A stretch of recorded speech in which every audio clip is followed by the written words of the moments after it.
என்னோடய ஸ்டைல் புதினா சட்னி எப்படின்னு பார்க்கலாமா? ஃபஸ்ட்டு தேவையான பொருள்லாம் பார்க்கலாம். புதினா ஒரு கைப்பிடி அளவுக்கு எடுத்திருக்கேன். சின்ன வெங்காயம், பூண்டு, தக்காளி, அதேமாதிரி கொஞ்சமாக கொத்தமல்லி தூள், வரமிளகா, கொத்தமல்லி, குண்டு கொத்தமல்லி. கொஞ்சமாக பாண்டில் எண்ணெய் ஊற்றிக்கோங்க. கொஞ்சமாக அதில் வந்து நான் இப்போ ஒரு பெரிய டேபிள் ஸ்பூனில் உளுத்தம்பருப்பு, கடலப்பருப்பை போட்டு நல்லா ரோஸ்ட் பண்ணிக்கோங்க. இப்போ இது நல்லா ரொம்ப வணங்கிட்ட அப்புறம் வெங்காயம் போட வேண்டாம். நீங்கள் இது முன்னாடியே லைட்டாக போட்டு வணங்கினா சிறப்பு வணக்க. சின்ன வெங்காயம் ஒரு கைப்பிடி அளவு. பூண்டு பெரிய பெரிய பல்லாக இருந்தால் ஒரு 5-6 பல் போட்டுக்கோங்க. சின்னதாக இருந்தால் ஒரு 10 பல் போட்டுக்கோங்க. போட்டு கொஞ்ச நேரம் நல்லா வணக்குங்க. நல்லா வணக்கட்டும். நல்லா வணக்கிக்கோங்க. நல்லா வணக்கட்டும்.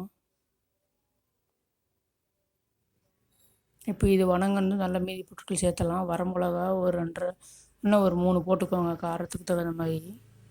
காரம் வேணுன்னா இன்னும் நீங்கள் ஆட் பண்ணிக்கலாம். எங்கள் பாப்பா சாப்பிடுவான்றதுக்காக காரம் கம்மியாக போட்டிருக்கேன். இதோடையே நீங்கள் இது கொத்தமல்லி சும்மா கொஞ்சமாக ஆட் பண்ணிக்கோங்க. ஒரு 1/2 டேபிள் ஸ்பூன் ஆட் பண்ணிக்கோங்க வாசனைக்காக. அடுத்து தக்காளி, நான் ஒரு பெரிய தக்காளி, மீடியம் சைஸ் தக்காளி இருந்தால் 2 போட்டுக்கலாம். குட்டி குட்டியாக இருந்தால் ஒரு 3 போட்டுக்கோங்க. நல்லா வணக்கிக்கோங்க. நான் புளிக்கு பதிலாக தக்காளி மட்டும் போட்டுக்கிட்டேன். வணக்கிக்கோங்க. நல்லா நல்லா வணங்கட்டும். அடுத்து கொஞ்சமாக கல் உப்பு போட்டுக்கலாம். இதுக்கு சட்னிக்கு தேவையான கல் உப்பு நான் போட்டுக்கிறேன். உங்களுக்கு நீங்கள் தூள் உப்பு போடுவீங்கன்னா அது தகுந்த மாதிரி நீங்கள் போட்டுக்கோங்க. இதுலேயே கொஞ்சமாக சீரகம் கொஞ்சோண்டு போட்டுக்கலாம். டிஃப்ரெண்ட்டாக இருக்கும் இந்த டேஸ்ட்டு.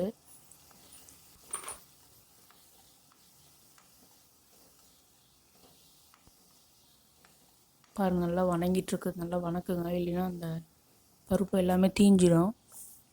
இப்போ வந்து நம்ம கழுவி வச்சுருக்க புதினாவை போட்டுக்கலாம். புதினா நீங்கள் ஆப்ஷனில் எவ்வளோ வேணால் போட்டுக்கலாம்.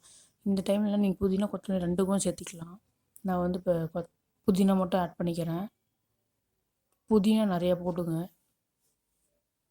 போட்டு நல்லா வணக்கிக்கோங்க. நல்லா வணங்கட்டும்.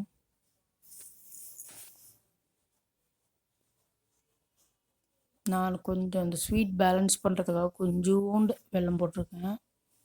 நீங்கள் வேணுன்னா போட்டுக்கலாம், இல்லைனா ஸ்கிப் பண்ணிக்கலாம் அந்த ஸ்டெப்பை.